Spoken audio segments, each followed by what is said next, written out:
Hi, I'm Rick Dearborn, and here are a few tips on working with a small, inexpensive video camera like this. In this example, I'm going to show you the difference between operating the camera on a tripod and operating it handheld. Now, right now the camera is located on a tripod, so as you can see it's rock steady, very solid looking, and this is really the preferred way to shoot, but sometimes you just can't do that. So now we're going to have the camera operator take the camera off the tripod and show you the difference between on a tripod and handheld. Okay, now the camera is handheld, and you can see it's not as steady. It has a kind of a newsy, realistic feel, but it's impossible to hold it as steady. But one of the advantages of operating off the tripod is the camera operator can now move around. So if the shot changes for some reason or the camera operator needs to readjust, you can easily do that.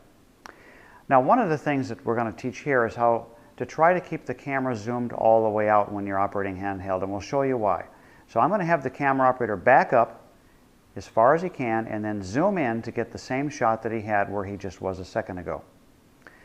When he comes all the way in, you'll notice that it is very, very difficult to keep that camera steady, because when you zoom the camera all the way in, it magnifies the effects of hand holding, and it makes it very difficult. All the motions are exaggerated.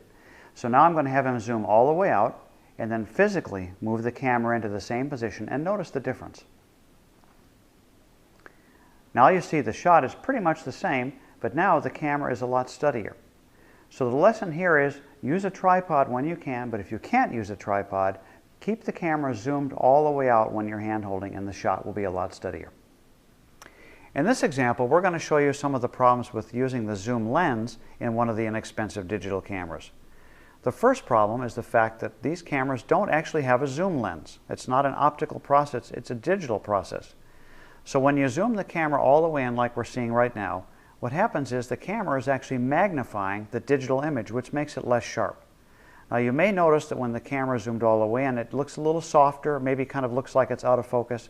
What's happening is it's taking the pixels of the picture and magnifying them, which shows the impurities of the picture and doesn't make it look as sharp. Now we're going to have the camera zoom in and out a couple of times, and the other challenge with these cameras is the fact that the zoom is very fast. You can't slow it down and have a nice, slow, even zoom. It's either all or nothing. It's all the way in fast or all the way out fast. So our recommendation in working with a small, inexpensive digital camera is to avoid zooming in the camera whenever possible. Again, for two reasons. One is when it zooms in, the picture pixelates, looks less sharp, and the other reason is that the zoom is very fast and difficult to allow you to make a smooth zoom. Now we're shooting at what would be kind of a worst-case scenario for sound. Very noisy environment. Right next to me behind this fence we have a large air conditioning unit for a building. We've got cicada bugs in the trees, very noisy. And right now we're only using the microphone in the camera. This microphone is not being connected to the camera right now. As you can hear, there's a lot of background noise. Now the way to overcome this, first of all, is you can move the camera in closer. Notice as he gets closer to me, my sound is a lot better, but it's not perfect. So now what we're going to do is plug this microphone into the camera, and you'll notice a dramatic difference. Wait a second here for that to get connected. Okay, now you should be hearing me directly to the camera through a cable from this microphone to the camera, and it should sound a lot better. It overcomes a lot of this noise. Plus the fact the camera operator can now move quite a distance back. The sound doesn't change because my sound is connected directly to the camera. So the answer here is, number one, if you've got to shoot in a noisy environment, come in close. Number two, you get one of these microphones if you can. By the way, we recommend these microphones on our website. This particular one is available at Radio Shack. We have links to them on the site if you need to get one of these microphones.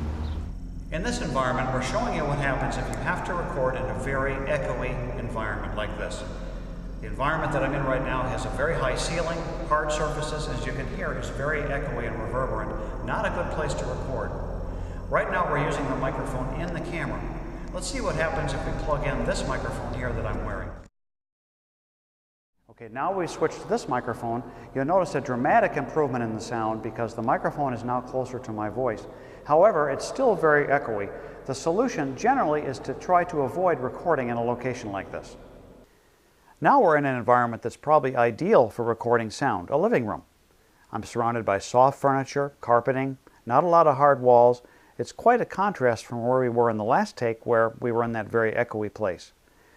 Now right now I'm recording with the microphone that I have on me right here, which is probably really excellent sound, about as good as it can get. But let's go ahead and unplug this microphone and show what happens if we use the on-camera microphone. Now we're using the microphone that's in the camera. It's about 3 or 4 feet away from me. Not as ideal, but because the room is a good room, the sound is probably pretty good.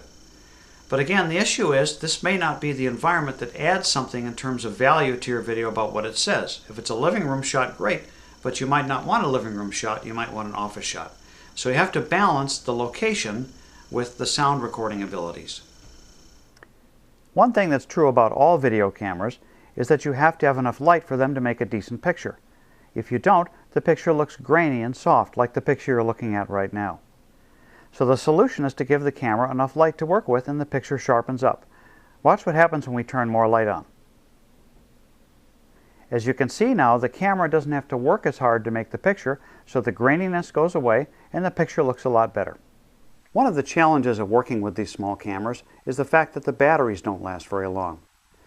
So when you're done shooting, it's a good idea to plug the battery charger in between takes so that you can keep your battery charged up.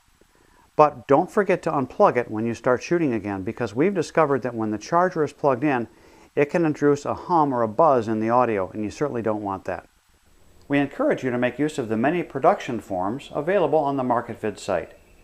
Here you see our production shooting log. This is a great way to keep track of all your takes and make notes that'll make life a lot easier for you when you get into editing. It's difficult to tell you everything you need to know in a short video. Be sure to sign up for our webinars, and for even more help, sign up for our one-on-one coaching with a MarketVid professional. As a MarketVid member, you also have access to professional analysis of your videos. We're MarketVid. Empower your marketing with online video.